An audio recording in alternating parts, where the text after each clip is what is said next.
highest ever annual sales in FY23. Shashank Srivastava, who's the Senior Executive Officer Marketing and Sales at Maruti, joins us now. Mr. Srivastava, congrats on record sales in FY23. You've seen a growth of 20% in the domestic market in FY23 overall. I know you've spoken about a slowdown in demand, but is it a possibility that you'll be able to replicate this growth in FY24? I think the growth of 20% plus in next year may not be likely. It's unlikely that we're going to see this type of growth. Of course, you must remember that the 21% or so the growth we saw this year, this was despite the semiconductor issues which had led to a drop in production levels, especially in some particular models where we still see a lot of waiting. So it really depends on the production, and that is dependent on the semiconductor supply. But I think taking in balance, I think replicating 21% may be difficult for next year. No, Mr. Srivastava, yes, you said that industry will grow only between 5 and 7% in FY24. In March, we've seen flat growth in wholesale numbers. Could you tell us what has been the performance on the retail side? Retail numbers for the month of March have been roughly at the same level as last year, including the wholesale passenger vehicle industry. So, but of course, cumulatively there is a growth 21% in wholesale and also about 19% in retail for Maruti Suzuki. That's for the whole period, April to March. March, of course, a little bit affected because of both on the supply side, as also because there was this inauspicious period just up to 10th of March, just before Holi, and that would have affected the retails also a little bit. But overall in the industry, despite the fact that we compare with last March, overall industry retails have been about 350,000, which is the highest March number ever. As also the wholesale, which is about 336,000 for the industry, which is also the highest ever March that we have seen in the industry. Although, as you just rightly pointed out, the growth both in wholesale and retail when compared with last year is just around the 3.7 to 4%.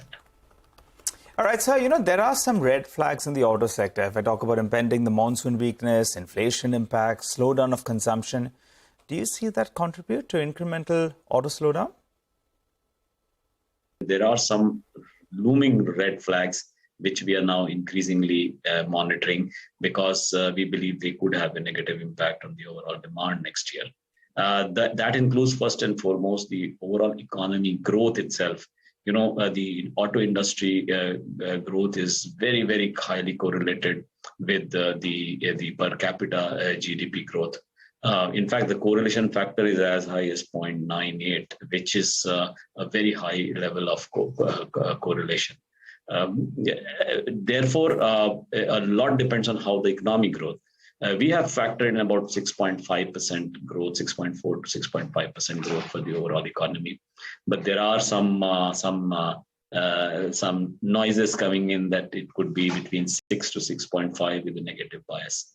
So that is one red flag, obviously the biggest red flag. The other thing is the increase in the repo rates, which then translate into the transmission into the auto loan, retail loan rates.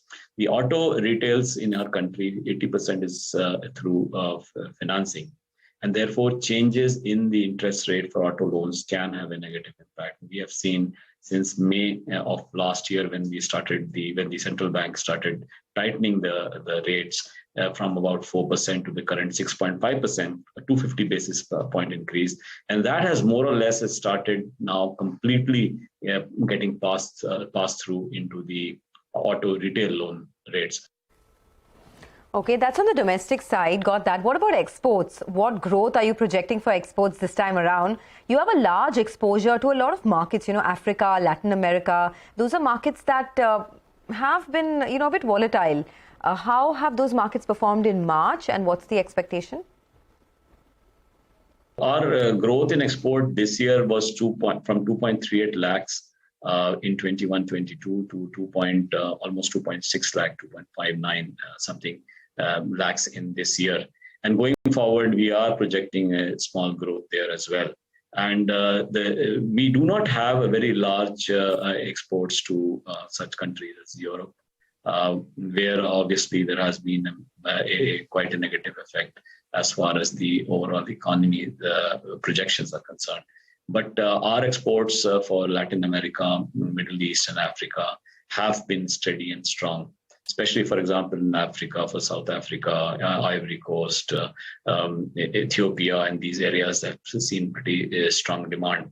I think partly to do with the fact that post-COVID, we have seen the personal mobility, people trending towards personal mobility rather than shared mobility.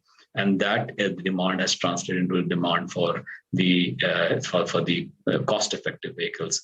And there, I think our models have performed really well, both in Latin America as well as the African countries. Mr.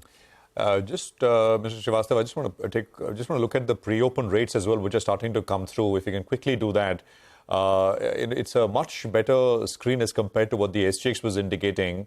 I think we've got 85 points on the Nifty, and I think almost a 200-point move on the Sensex. 73, that's about a 0.4% pop. 17,435 is what the pre-open is indicative of. The Sensex will come up on the screen as well. And we'll look at the stocks in a bit from now. So the gap perhaps is going to be a little better.